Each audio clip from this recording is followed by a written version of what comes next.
नमस्कार छात्राओं, मैं डॉक्टर रंजीता गर्ग, सहायक आचार्य समाजशास्त्र, सेठ मुरलीधर मानसिंह का कन्या महाविद्यालय भीलवाड़ा। पिछले वीडियो में हमने संस्कृति के उपादानों की बात की थी कि संस्कृति के तत्व, संस्कृति के जो संकुल है, क्षेत्र है, वो किस प्रकार बनते हैं, प्रकट तथा अप्रकट सांस्कृतिक तत्व क्या होते हैं। आज बच्चों हम बात करेंगे संस्कृति संवर्धन के सिद्धांतों की। संवर्धन का अर्थ होता है ग्रोथ या विकास। किसी भी चीज़ में जो निरंतर परिवर्तन आता है, गतिशीलता आती है, उसके कारण जो ग्रोथ होती है वो संवर्धन कहलाता है। हमने पहले भी बात की थी कि संस्कृति जो है उसमें परिवर्तनशीलता और गतिशीलता दोनों पाई जाती है, यानी समय एवं परिस्थितियों के अनुसार मनुष्य की आवश्यकताओं में परिवर्तन होने के साथ साथ सामाजिक और प्राकृतिक पर्यावरण परिवर्तित होने के साथ साथ धीरे धीरे संस्कृति भी परिवर्तित होती है। कोई भी संस्कृति अगर जड़ रहती है, गतिशील नहीं होती है, तो वो मृतप्राय हो जाती है और धीरे धीरे समाप्त हो जाती है। अतः किसी भी संस्कृति के बने रहने के लिए आवश्यक है कि वो समय और परिस्थितियों के अनुसार एडजस्ट करे, अनुकूलता लाए और अपने में परिवर्तन को स्वीकार करे, तभी उसका संवर्धन संभव है। संस्कृति संवर्धन के सिद्धांतों की हम यहाँ पर बात करेंगे कि किस प्रकार अलग अलग मानव शास्त्रियों ने संस्कृति के इस संवर्धन को समझने का प्रयास किया है। सबसे पहले हम बात करेंगे उद्विकासवाद की। यहाँ पर मूलतः 3 प्रमुख सिद्धांत आते हैं: उद्विकासवाद, नव उद्विकासवाद एवं प्रसारवाद। उद्विकास के बारे में हम पहले भी पढ़ चुके हैं, सोशियोलॉजी के पेपर 1 में भी इसकी बात हो चुकी है। हर्बर्ट स्पेंसर का सिद्धांत हमने पढ़ा था। उन्होंने डार्विन से इस सिद्धांत को लिया था। उनकी किताब थी चार्ल्स डार्विन की द ओरिजिन ऑफ स्पीसीज, जिसमें उन्होंने जो प्राकृतिक जगत है उसमें किस प्रकार से परिवर्तन होता है, किस प्रकार से उद्विकास होता है, उसको समझाया था। मानव शास्त्रियों ने भी उद्विकास का उल्लेख किया है संस्कृति के संवर्धन को समझने में। जो प्रमुख विचारक हैं उद्विकासवाद के, Charles Darwin, Herbert Spencer, Morgan, Hayden, Tyler, ये कुछ प्रमुख विद्वान हैं जिन्होंने उद्विकासवाद को प्रसारित किया है और उद्विकासवाद को समाज और संस्कृति के विकास में महत्वपूर्ण बताया है। उद्विकासवादी जो हैं उनकी प्रमुख मान्यता ये है कि संवर्धन एक सीधी रेखा में होता है। जो हमने पहले भी बात की थी कि सरलता से जटिलता की ओर एक निश्चित क्रम में जब किसी चीज़ का विकास होता है तो उसे हम उद्विकास कहते हैं। यहाँ हम बात करेंगे कुछ प्रमुख विद्वानों की जिन्होंने उद्विकासवाद को समझाया है संस्कृति संवर्धन के संदर्भ में। मॉर्गन की जब हम बात करते हैं तो मॉर्गन का कहना है कि मानव जाति का इतिहास अपने उद्गम में, एक अनुभव में और प्रगति में, इनमें एक ही प्रकार का है। एक सीधी रेखा में मनुष्य की संस्कृति का विकास हुआ है, सरलता से जटिलता की ओर। मॉर्गन ने मानव समाज के उद्विकास के 3 स्तर बताए हैं: आरण्य अवस्था, बर्बरता तथा सभ्यता। आरण्य अवस्था, बर्बरता और सभ्यता, और इन तीनों स्तरों को उन्होंने निम्न, मध्यम एवं उच्च स्तरों में बांटा है। आरण्य अवस्था जो है उसमें निम्न स्तर में मानव की उत्पत्ति हुई, मध्यम स्तर में उसने आग जलाना सीखा, मछली का आविष्कार सीखा, और उच्च स्तर में उसने तीर, धनुष वगैरह बनाना सीखा ताकि वो शिकार कर सके। जो दूसरी अवस्था है बर्बर अवस्था, उसमें निम्न स्तर में मनुष्य ने बर्तन बनाने की कला सीखी ताकि वो भोजन पका सके। मध्यम स्तर में उसने पशुपालन एवं सिंचाई और कृषि कार्य सीखा, और उच्च स्तर में उसने लोहे का प्रयोग करना, लोहे को गलाकर हथियार और औजार बनाना सीख लिया। अंतिम अवस्था जो मॉर्गन ने बताई है सभ्यता की, उसके निम्न स्तर में मनुष्य ने भाषा का प्रयोग और लेखन कार्य सीखा। द्वितीय स्तर में उसने, यानी मध्यम स्तर में, उसने बड़े पैमाने पर व्यापार करना और मशीनों का प्रयोग करना शुरू किया, और उच्च स्तर में मनुष्य पूंजीवादी एवं समाजवादी व्यवस्था का हिस्सा बन गया। तो मॉर्गन ने जो मनुष्य का विकास है, सांस्कृतिक विकास, उसको इस सीधी रेखा के क्रम में समझाने का प्रयास किया है। मॉर्गन ने विवाह, परिवार और नातेदारी के विकास में भी इसी क्रम को अपनाया है। टाइलर जो विद्वान हैं उन्होंने धर्म के उद्विकास का उल्लेख किया है। वो कहते हैं कि धर्म के उद्विकास में मनुष्य बहुदेववाद यानी बहुत सारे देवी देवताओं की पूजा से एक देववाद की ओर आगे बढ़ता है। इसी प्रकार हेडन ने कला के संदर्भ में उद्विकास को समझाया है। वो कहते हैं कि प्रारंभिक कला यथार्थवादी थी, यानी जिसमें मनुष्य पेड़ पौधों पशु पक्षियों को ठीक उसी तरीके से ड्रॉ करता था जैसे कि वो हैं। उस यथार्थवादी कला से हम धीरे धीरे संकेतवादी कला या रेखा चित्र कला ज्योमेट्रिक आर्ट की तरफ बढ़ते हैं। यहाँ पर हम आवश्यक नहीं है कि जो चीज़ जैसी दिखती है उसको वैसे ही दर्शाएं, हम सिंबल्स के माध्यम से, संकेतों के माध्यम से उसे प्रस्तुत करते हैं। तो यथार्थवादी कला से हम संकेतवादी कला की ओर बढ़े हैं, ये है हेडन का मानना। परंतु उद्विकासवादी जो विचार थे वो उनकी कुछ आलोचनाएं भी हुई। ये माना गया कि ये सिर्फ आर्म चेयर थ्योरीज हैं, यानी कुर्सी पर बैठे बैठे आपने थ्योरी बना ली है, इनके कोई प्रमाण नहीं है आपके पास। दूसरा ये भी माना गया कि संस्कृतियाँ सदैव एक ही क्रम में बढ़े ये आवश्यक नहीं है, उनमें कुछ टर्न्स भी आते हैं, कई बार कुछ रुकावटें भी आती है, कुछ अलग अलग रीति रिवाजों और परंपराओं का भी उन पर महत्वपूर्ण प्रभाव होता है। तो इन सारी चीज़ों को उद्विकासवादी प्रॉपरली अपने सिद्धांत में समाहित नहीं कर पाए हैं। इनकी कमियों को दूर करने के लिए जो दूसरा सिद्धांत सामने आया वो नव उद्विकासवाद था। नव उद्विकासवादी जो हैं उन्होंने उद्विकास के सिद्धांत में संशोधन किया। लेस्ली वाइट और स्टीवर्ट जो हैं वो इसके प्रमुख विचारक थे जिन्होंने इस सिद्धांत का उल्लेख किया। इनका ये मानना था कि उद्विकास एक सीधी रेखा में नहीं होता बल्कि एक अनुव्रत वक्र रेखा में होता है। अनुव्रत वक्र रेखा एक पैराबोलिक कर्व होता है, जिसे आप इस डायग्राम के थ्रू समझ सकते हैं। यहाँ पर अनुव्रत वक्र रेखा सीधी रेखा नहीं है बल्कि उल्टा सी या सीधे सी के रूप में आप इसे देख सकते हैं। इसको एक्सप्लेन करते हुए लेस्ली वाइट ने कहा है कि कोई भी सामाजिक संस्था एक विशेष रूप में प्रारंभ होती है, धीरे धीरे वो उसकी विपरीत दिशा की ओर विकसित होती है और आगे चलकर पुनः अपने मूल रूप की ओर मुड़ जाती है।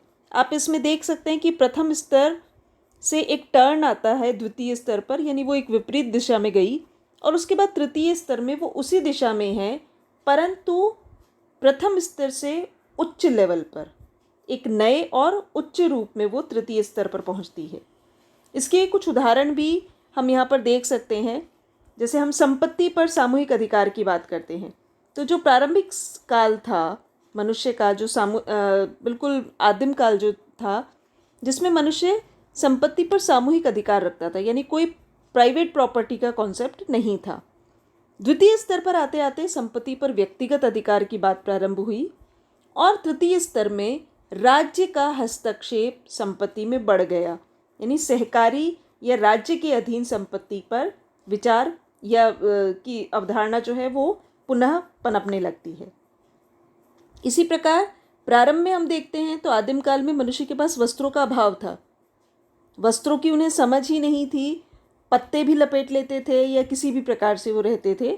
धीरे धीरे सारे शरीर पर वस्त्र धारण करना प्रारंभ हुआ द्वितीय स्तर पर, और तृतीय स्तर में जिसमें हम एक शारीरिक सांस्कृतिक आंदोलन के रूप में देखते हैं या फैशन के रूप में देखते हैं, नग्नतावाद पुनः प्रचलित होने लगा है। यौन संबंधों की बात करें या यौन नैतिकता की बात करें तो उसमें भी यही क्रम है कि पहले यौनाचार की स्थिति थी जिसमें मनुष्य कौन व्यक्ति किसके साथ संबंधित होगा ऐसे कोई नियम नहीं थे। धीरे धीरे एक विवाह की धारणा पनपी द्वितीय स्तर पर, और आज पुनः हम यौन स्वच्छंदता देख सकते हैं जो कि अलग अलग समाजों में पाई जाती है। तो ये अनुव्रत वक्र रेखा के रूप में जो क्रम है उसे बताया गया है। स्टीवर्ट कहते हैं कि उद्विकास का जो एक मार्गी सिद्धांत है उसके स्थान पर बहुमार्गी सिद्धांत मान्य होना चाहिए, क्योंकि विश्व की सभी संस्कृतियां उद्विकास के समान स्तरों से नहीं गुजरी है बल्कि भिन्न भिन्न क्षेत्रों में इनका क्रम भी भिन्न भिन्न रहता है। लेस्ली वाइट जो हैं उन्होंने भी नव विकासवाद और संस्कृतिवाद की बात की है। उनका मानना है कि मानव का सांस्कृतिक विकास उसकी ऊर्जा पर निर्भर करता है। मनुष्य का सांस्कृतिक विकास जो है वो उसकी ऊर्जा पर निर्भर करता है। अपने उपयोग के लिए मनुष्य जैसे जैसे ऊर्जा पर नियंत्रण प्राप्त करता जाता है, उसी गति से उसका सांस्कृतिक विकास होता रहता है। तो ये आवश्यक नहीं है कि विकास जो है वो हमेशा एक सीधी रेखा के रूप में हो, ऐसा नव उद्विकासवादियों का मानना है। जो तीसरा सिद्धांत है संस्कृति संवर्धन का, वो प्रसारवाद कहलाता है। प्रसारवादी जो वैज्ञानिक हैं, उन लोगों का मानना है कि जो मनुष्य का विकास है या संस्कृति का विकास जो है वो प्रसार के माध्यम से होता है। जब भी दो सांस्कृतिक समूह संपर्क में आते हैं, उनमें एक दूसरे के रीति रिवाजों, प्रथाओं, धर्म, भौतिक वस्तुओं, भाषा आदि का आदान प्रदान होता है। इसके परिणाम स्वरूप एक स्थान पर आविष्कृत सांस्कृतिक तत्व दूसरे स्थान पर फैलते हैं। इसे ही हम प्रसारवाद कह सकते हैं। प्रसारवाद में अलग अलग विचारधाराएं हैं। ब्रिटिश प्रसारवाद जो है उसकी हम बात करेंगे। सबसे पहले इलियट स्मिथ एक विद्वान थे, वो इसके संस्थापक हैं, और W.J. पेरी इस सिद्धांत के समर्थक हैं। स्मिथ ने अपनी पुस्तकों प्राचीन इजिप्शियन और माइग्रेशन ऑफ अर्ली कल्चर, इन दो किताबों में उन्होंने मिस्र की संस्कृति को सर्वश्रेष्ठ माना है। वो कहते हैं कि मिस्र जो है वो प्राचीन सभ्यता और संस्कृति का प्रमुख केंद्र रहा है और बाकी जो संस्कृतियां हैं वो मिस्र से ही प्रभावित हुई है। उन्होंने अपने अध्ययन में बताने का प्रयास किया कि भूमध्य सागरीय प्रदेशों, अफ्रीका, भारत, इंडोनेशिया, पोलिनेशिया और अमेरिका, इन सब में संस्कृति का प्रसार जो है वो मिस्र से हुआ है और विश्व की कला तथा हस्तकला, सामाजिक राजनीतिक संगठन, विश्वास एवं संकेतवाद, ये सारी चीज़ें कहीं ना कहीं मिस्र से प्रभावित हैं। जो पेरी हैं, W.J. पेरी, उनकी किताब है the children of the son, the children of the son. इस किताब में उन्होंने ब्रिटिश प्रसारवाद का समर्थन किया है। वो कहते हैं कि जो एक विचारधारा है, शासक सूर्य से अवतरित होता है, ये मिस्र की ही देन है। जो आपने सुना होगा, मिस्र के जो ममीज़ है, यानी डेड बॉडीज़ को एक तरीके का केमिकल लेप वगैरह करके वो जीवित नहीं, मतलब उनकी बॉडी को सुरक्षित रखते हैं, वो ममीज़ या पिरामिड्स या स्वर्ण और मोती, ये जो सारी आविष्कार हैं, ये सब विश्व को मिस्र ने ही दिए हैं। पेरी मिस्रवासियों को सूर्यपुत्र कहते हैं और कहते हैं कि समस्त उच्च संस्कृति के जनक वे ही हैं। यानी ब्रिटिश प्रसारवाद इजिप्शियन संप्रदाय के नाम से भी जाना जाता है और इनका ये मानना है कि मिस्र में जो संस्कृति का विकास हुआ, वो मिस्र जो है वो बेसिकली उद्गम स्थल है बाकी सभी संस्कृतियों के विकास का। परंतु सभी वैज्ञानिक ये बात नहीं मानते। जर्मन प्रसारवादी जो हैं वो अधिक तर्कपूर्ण माने जा सकते हैं इस संदर्भ में। उन्होंने सिर्फ मिस्र को सारा क्रेडिट नहीं दिया है, इन्होंने उद्विकास और प्रसार दोनों का मिश्रण किया है। यानी उद्विकास भी होता है और उद्विकास के फलस्वरूप प्रसार भी होता है। फादर शिमिट जो है वो इसके प्रमुख प्रवर्तक हैं और एंकरमैन, ग्रैबनर, ई फॉय, ये सब इसके समर्थक हैं। इस संप्रदाय को कल्चरल क्रीज भी कहा जाता है, यानी सांस्कृतिक चक्र या सांस्कृतिक घेरा।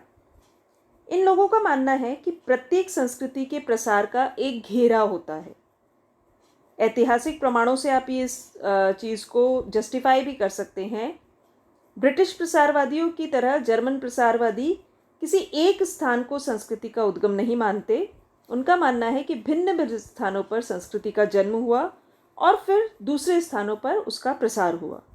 यानी एक जगह जो संस्कृति का जन्म होता है वो एक पर्टिकुलर सांस्कृतिक घेरे में उस संस्कृति के तत्वों को प्रसारित करती है।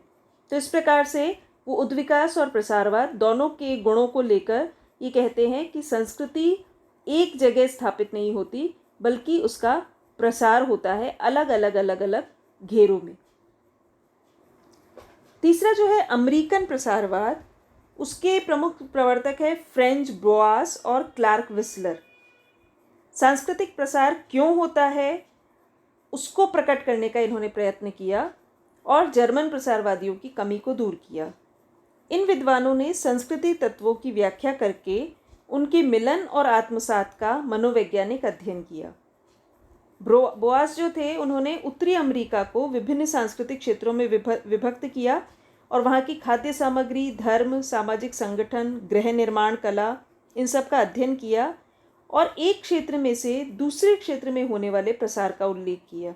यानी ये आवश्यक नहीं है कि एक संस्कृति के सभी तत्व किसी दूसरी एक ही संस्कृति से प्रभावित हो, उसमें बहुत सारी संस्कृतियों का समावेश हो सकता है। विस्लर ने भी बोआस की अध्ययन पद्धति को अपनाया और अमेरिका तथा अफ्रीका को विभिन्न सांस्कृतिक एवं भौगोलिक क्षेत्रों में विभक्त करके उनका अध्ययन किया। प्रसार के दौरान सांस्कृतिक तत्व जो हैं वो पर्यावरण के अनुसार परिवर्तित होते हैं। खास तौर पर अभौतिक जो तत्व होते हैं यानी आपके विचार, आपकी मान्यताएं, ये सब सीमा पर पहुंचते पहुंचते हल्के पड़ने लगते हैं। यानी एक सांस्कृतिक पर्यावरण से दूसरे सांस्कृतिक पर्यावरण तक जाते जाते कुछ विचार एवं मूल्य जो हैं वो क्षीण पड़ने लगते हैं और उन पर दूसरे सांस्कृतिक समूह का प्रभाव पड़ने लगता है। विस्लर कहते हैं जहाँ दो सांस्कृतिक समूहों की सीमाएं मिलती है, यानी एक सांस्कृतिक समूह और दूसरे सांस्कृतिक समूह की सीमा जहाँ पर मिलती है, वहाँ दोनों की संस्कृतियों के तत्वों का मिश्रण देखा जा सकता है। ऐसे क्षेत्र को विस्लर ने सीमा संस्कृति क्षेत्र कहा है। मार्जिनल एरिया या सीमा संस्कृति क्षेत्र उन्होंने कहा है। विस्लर की मान्यता है कि बीच बीच में जो पहाड़, समुद्र, रेगिस्तान आदि आते हैं वो सांस्कृतिक प्रसार में बाधाएं भी पैदा करते हैं, परंतु जहाँ पर दो संस्कृतियाँ मिलती हैं, जो सीमा होती है उनकी, वहाँ से प्रसार होता है। तो ये प्रसारवादी विचारधाराएं हैं जिसमें ब्रिटिश प्रसारवाद, जर्मन प्रसारवाद और अमेरिकी प्रसारवाद का हम उल्लेख करते हैं। तो ये कुल मिलाकर संस्कृति संवर्धन के सिद्धांत हैं।